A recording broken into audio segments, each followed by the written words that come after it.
Dr. Oz basically began his political career with an odd elitist remark about food, and now he's back with yet another. It has to do with Medicaid, and he's brought a prop. Take a look at this. It was a promise to the American people to take care of you if you were having problems financially or if you were having an issue because you were older and needed health care. And it changed the country in a good way for many reasons. But we're all in it together, Stuart, which means we'll be there for you, the American people, when you need help with Medicaid and Medicare. But you've got to stay healthy as well. Be vital. Do the most you can do to really live up to the potential, your God-given potential to live a full and healthy life. And, don't eat carrot cake. Eat real food. That's what you've given me. I know. This is a little bit of a wink, but I was jokingly calling this the MAHA Medi-cake. But of course, I couldn't find a healthy cake, so I bought the closest thing, a carrot cake. Anyway, I'm glad that they're having fun. Those two incredibly wealthy men discussing how cutting Medicaid and throwing millions of their own voters and or viewers off the rolls, leaving them with no health insurance, is actually not that big of a deal. Just stop eating all of the carrot cake, which is a vice afflicting tens of millions of Americans. But also, is this designed to be the exact opposite of let them eat cake? I still want to seem disconnected from the struggles of the common man, and I want it to be about cake. But can I get carrots in there? I don't know.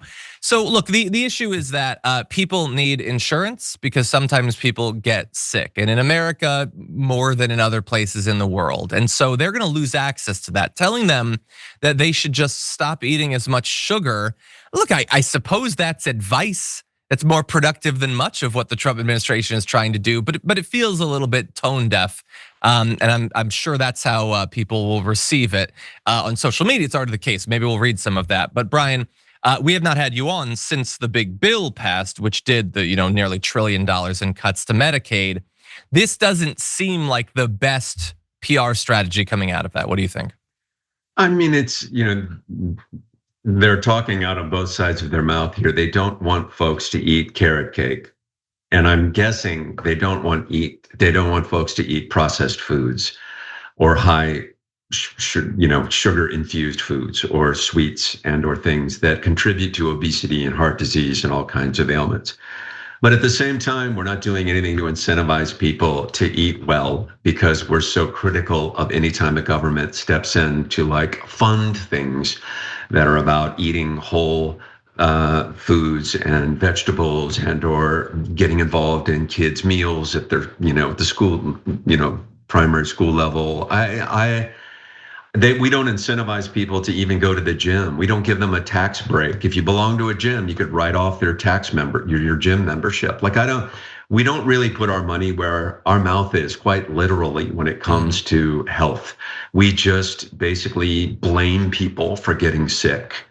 And I wish we lived I wish we had a government that really invested in health and invested in good food. And instead, they would never infringe upon the lobbyists who lobby in favor of the sugar industry or the corn syrup industry or anyone else who makes toxic food.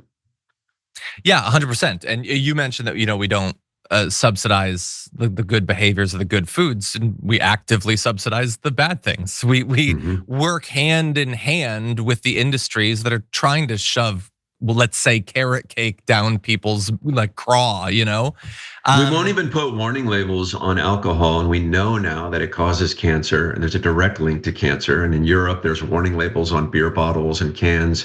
They've actively defeated any initiative to even put the warning on the bottles. We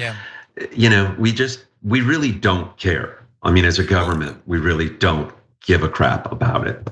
You remember when Michelle Obama was pushing for the added sugar to be finally put under the labels, and the right lost their absolute mind about it? So there's obviously a lot of hypocrisy even on that sort of stuff. They like Joe Rogan, and he's technically for wellness, very broadly defined or whatever. So they want the cred, but again, they don't want any policies people should be eating better. Okay, well, Zoran Mamdani wants to make sure that every neighborhood has grocery stores, which they don't. They're food deserts. So the city government could theoretically do an experiment of trying to run some to make sure that people have access to healthy produce. Now that's socialism. We don't want that. Taxing, big gulps in New York or whatever, they're obviously against that. That was supposed to be an economic incentive. You could do, they're cutting foods, they're literally cutting food stamps and then saying that people need to eat more healthy. They don't mean any of this because the issue is that we don't have competing, like two parties, a liberal and a conservative party that both want to make sure that we help out the people who are struggling. We just don't have that. We have one party that pays lip service to it sometimes, and we have another that just wants the leanest, cheapest government possible so that taxes can be cut to the lowest level possible. Because Donald Trump doesn't need to worry about whether he eats, the carrot cake or whatever. He's got the best doctors in the world looking after him. Dr. Oz doesn't have to shop for himself. He doesn't prepare his own food. They all have cooks. They have chefs. Donald Trump is a chef. Dr. Oz, I'm sure, has a chef. And the only way consistently to be healthy is to make food at home.